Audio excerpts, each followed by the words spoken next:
Patrul Rinpoche expresses this capital importance of the spiritual teacher in the very title of this book, Kunzang Lamai Shelung, which we have freely translated as the words of my perfect teacher.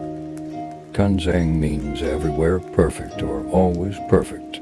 It is the abbreviated form of Kuntuzangpo in Sanskrit, Samantabhadra. The primordial Buddha, source of all lineages, Kuntuzangpo is shown iconographically as a naked Buddha, the deep blue color of the sky. However, this symbol does not represent a person, but the Buddha nature itself, the unchanging purity of the mind, which is the fundamental nature of all beings.